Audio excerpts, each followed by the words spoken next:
Assalamualaikum warahmatullahi wabarakatuh. Alhamdulillahilladzi hadana lihada wa ma kunna linahtadiya laula an hadanallah. Asyhadu an la ilaha illallah wahdahu la syarikalah wa asyhadu anna Muhammadan abduhu wa rasuluh. Allahumma salli wa sallim ala sayyidina Muhammad wa ala alihi wa ashabihi ajma'in.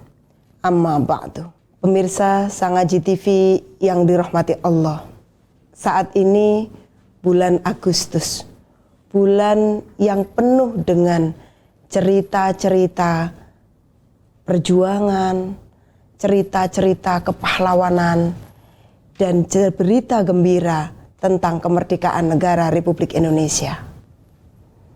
Bulan ini penuh dengan segala macam hiasan-hiasan terkait dengan kemerdekaan, lagu kemerdekaan, kemudian bendera dan berderet cerita tentang kepahlawanan yang secara otomatis ini membahas tentang masa lalu. Mau tidak mau, kita selalu membayangkan kehidupan masa lalu penuh perjuangan, bagaimana zaman dahulu kakek-kakek kita membawa bambu runcing, bertaruh nyawa di antara dentuman meriam. Bagaimana beliau-beliau berjuang di tengah padang, di tengah kebun yang tidak dikenal, kemudian di siang dan malam memperjuangkan kemerdekaan negara Republik Indonesia. Dengan kondisi terkini, maka izinkanlah saya bertanya, bagaimana sebenarnya dengan kondisi saat ini? Bagaimana dengan perjuangan saat ini? Dan bagaimana menjadi pahlawan untuk saat ini? Kalau di dalam Islam, menjadi pahlawan itu bukan tentang sekedar gelar, tetapi tentang sebuah dampak dari apa yang kita lakukan. Pemirsa Sangaji TV yang dirahmati Allah, kalau dulu musuh bangsa kita itu wujud nyata, penjajah, orang asing yang suku berbeda dengan kita, membawa senjata secara lahiriah. Musuh kita saat ini berbeda.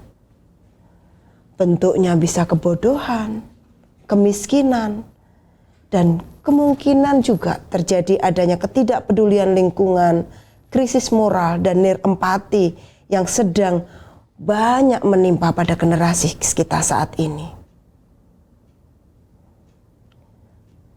Maka dalam konsep Islam, pahlawan masa kini itu ada 3 pilar yang harus kita pegang. Yang pertama terkait dengan ketaatan sosial.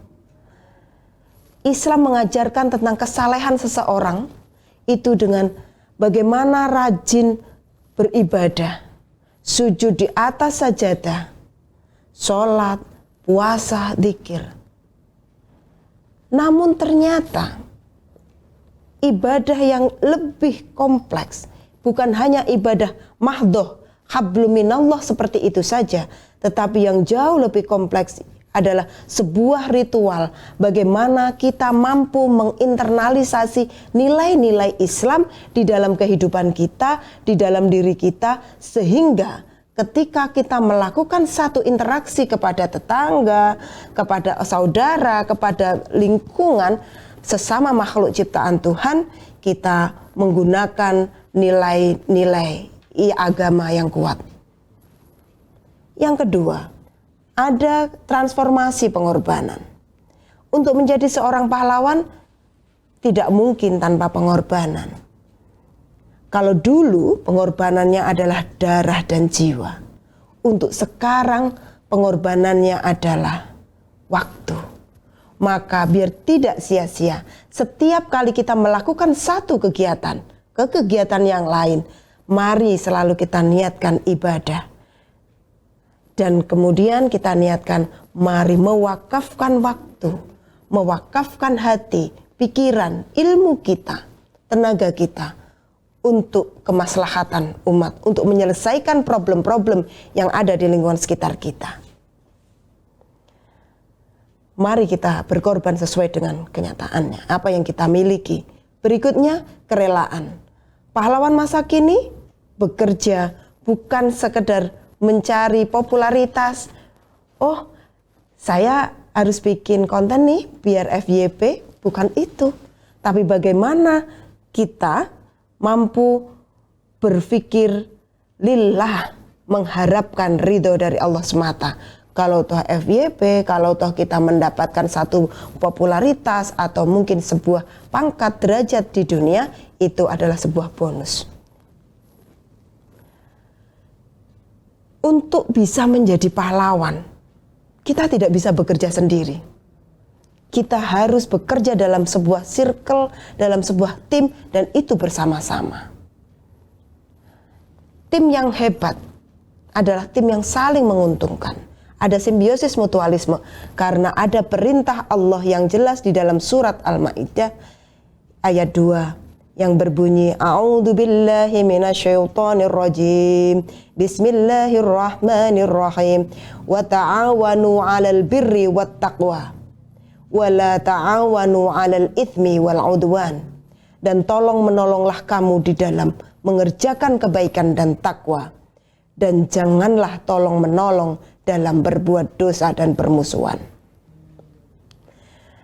Bagaimana kita bisa menentukan apakah saya berada di circle yang baik, yang sesuai atau tidak? Mari kita selalu berteman dengan orang yang baik. Apa sih parameter manusia yang baik, yang terbaik? Parameter manusia terbaik adalah seperti yang disampaikan oleh Rasulullah Shallallahu Alaihi Wasallam di dalam hadisnya yang berbunyi khairun nas anfa'uhum linnas. Sebaik-baiknya manusia adalah yang paling bermanfaat bagi orang lain.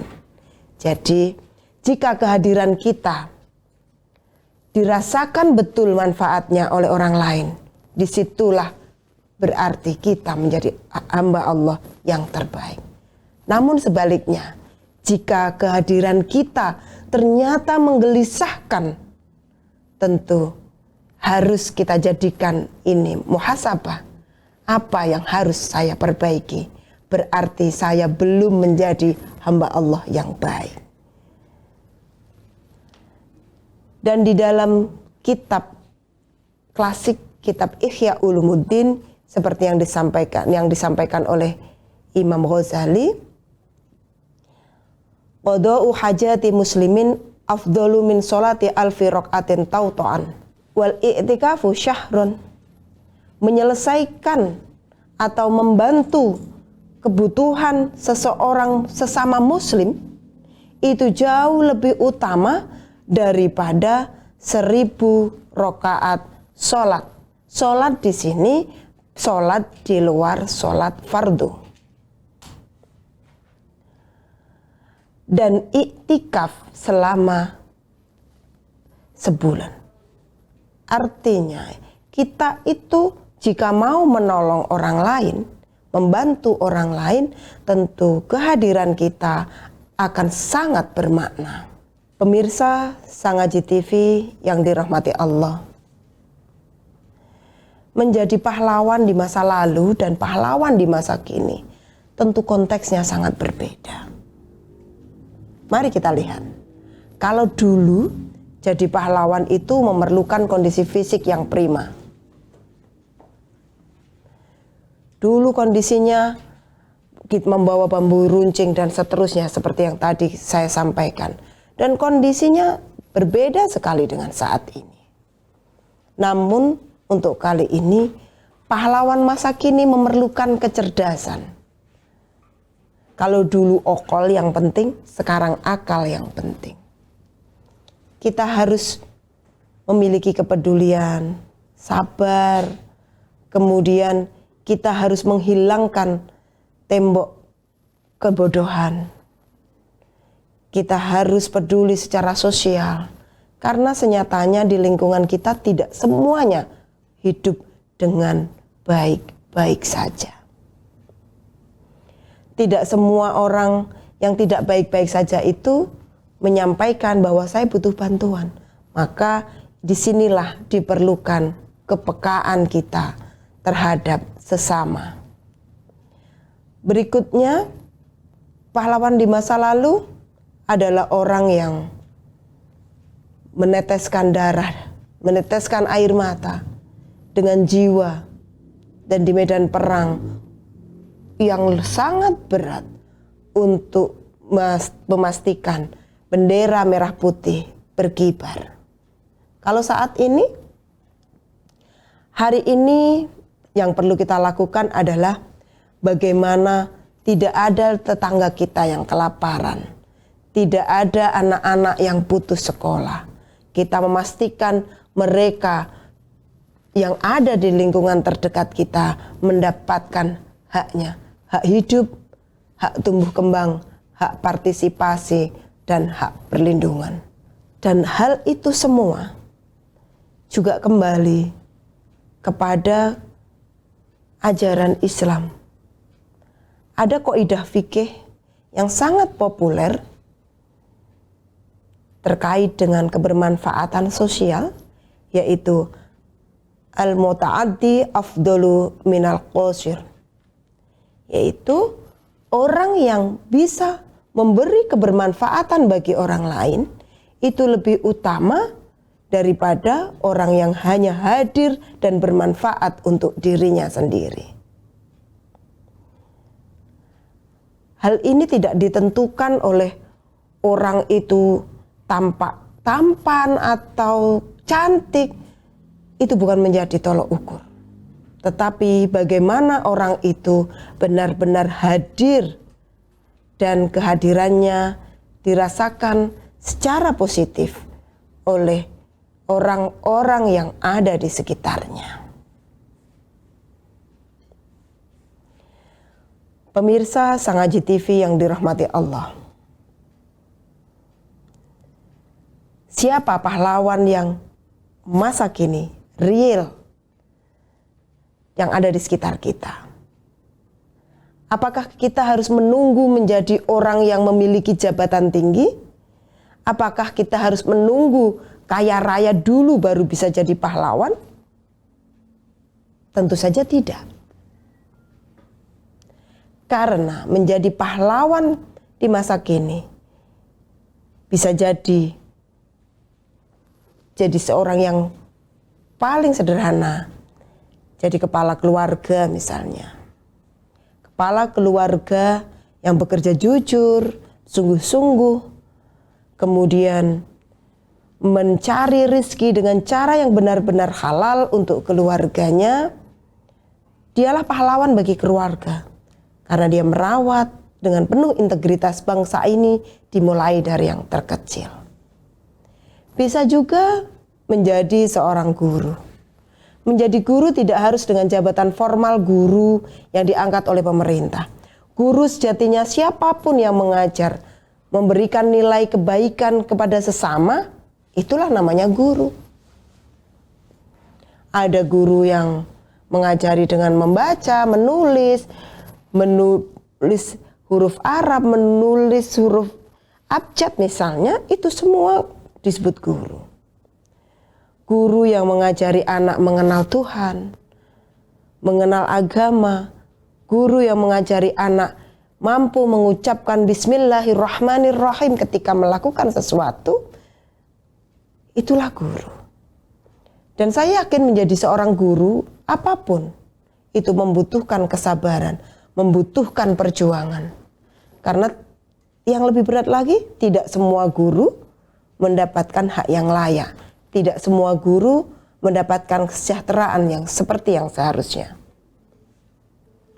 Dia adalah pahlawan yang sedang membebaskan generasi dari kegelapan dan kebodohan. Bisa juga kita menjadi seorang tetangga yang peka. Ketika melihat tetangga kita sakit, tetangga kita kelaparan, kita membantu tanpa dimintai tolong, tanpa ada bayaran misalnya, tanpa mengharapkan apapun. Itu pahlawan dalam masyarakat. Apakah masih ada orang yang betul-betul ikhlas seperti itu? Saya yakin ada. Dan kita harus memiliki keyakinan ketika kita ikhlas, Allah itu tidak tidur. Apapun yang kita lakukan, Allah pasti akan mencatatnya. Dan kita akan menuai karena kita menanam. Berikutnya, bagi para pemuda, bisa juga menjadi pahlawan. Mari menjadi muharrik atau menjadi penggerak dari hal terkecil, membersihkan lingkungan rumah kita, lingkungan RT kita, lingkungan dusun kita, dan kita juga bisa mengajak teman-teman kita ke arah kebaikan, ke masjid, berjamaah, adzan di masjid, dan menjauhkan dari hal-hal yang negatif. Karena para pemudalah pahlawan, penjaga masa depan.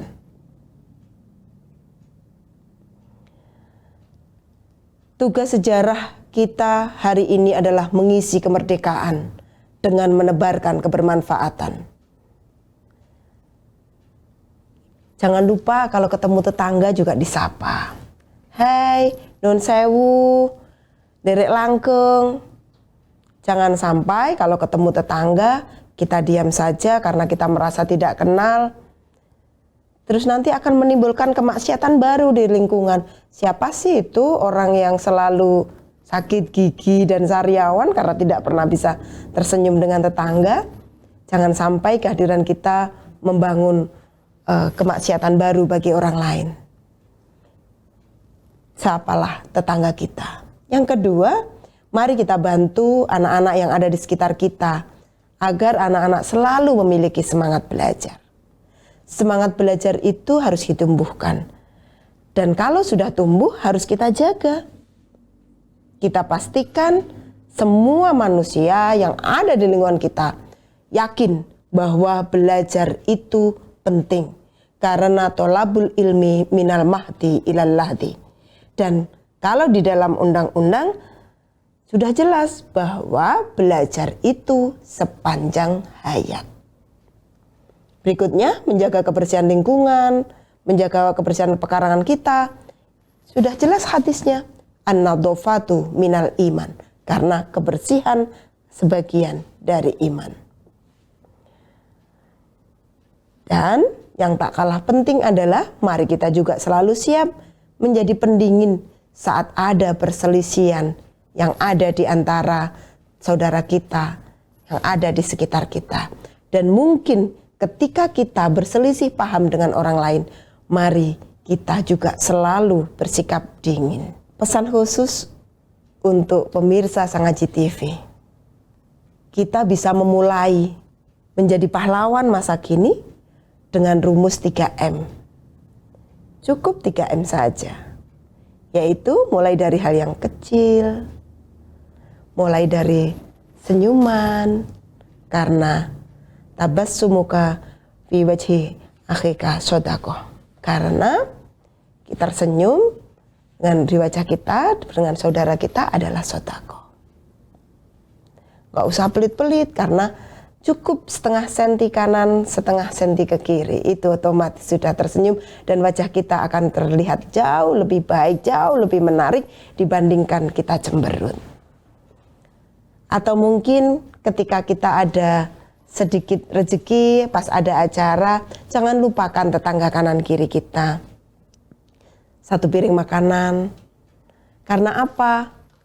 Menurut orang Jawa ada istilah sak bakoh bakowe tembok luweh bakoh pager mangkok. Itu istilah Jawa. Dan kalau kita rasakan, ini benar. Satu mangkok sup itu memberikan kehangatan, tidak hanya kehangatan fisik, tapi kehangatan hubungan dengan tetangga. Berikutnya, M yang kedua, mulai dari diri sendiri. Kita tidak perlu menunggu orang lain bergerak, tapi kita mulai dari kita sendiri. Kitalah penggeraknya. Dan jangan lupa, dengan kita bergerak, orang yang ada di lingkungan kita pasti akan menjadikan kita seorang inspirator. Yang ketiga, mulai kapan? Mulai dari saat ini. Jangan tunda-tunda lagi. Karena niat baik itu kalau sudah ditunda, nanti bisa jadi ada ujian-ujian berikutnya. Ada bisikan di kanan kiri yang akan mengganggu keikhlasan kita. Ada ujian kanan kiri yang membuat kita merasa bosan.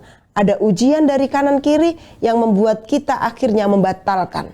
Maka mulailah dari sekarang ketika niat baik itu ada. Inilah aksi nyata yang harus kita lakukan dari sekarang.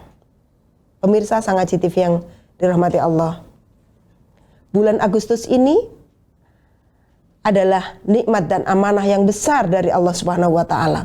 81 tahun yang lalu para pendiri bangsa ini memproklamirkan berdirinya negara Republik Indonesia yang tercinta.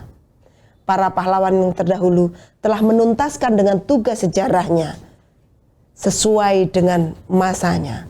Sekarang giliran kita, mari kita isi kemerdekaan ini dengan menebar kebermanfaatan. Tak perlu menunggu momentum besar, tak perlu menunggu ada event besar, tak perlu ada publikasi besar. Tapi mulai dari sekarang, dari hal yang terkecil, dari diri sendiri, dan juga dari sekarang. Bapak, Ibu, dan pemirsa Sang Haji TV yang dirahmati Allah, amanah yang telah diberikan Allah, mari kita selalu syukuri.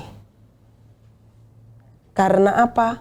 Kita masih diberi kesempatan untuk bernafas, kita diberi kesempatan untuk menikmati dan menghirup hari-hari yang penuh kemerdekaan ini, dan harus kita manfaatkan dengan sebaik-baiknya. Agar apa? Kita menjadi khairun nas. Jadi kita implementasikan anfa'uhum linnas, menjadi orang yang bermanfaat. Mari kita benar-benar bisa menjalankan amanah ini dengan sebaik-baiknya. Kita isi kemerdekaan dengan sebaik-baiknya dan menjadi pribadi yang luar biasa. Dan saya akhiri dengan pantun. Burung cendrawasih terbang tinggi, hinggap sebentar di pohon melati. Tuntas sudah tugas pahlawan terdahulu, kini giliran kita mengabdi sepenuh hati. Terima kasih. Semoga kita menjadi pribadi yang bermanfaat. Wassalamualaikum warahmatullahi wabarakatuh.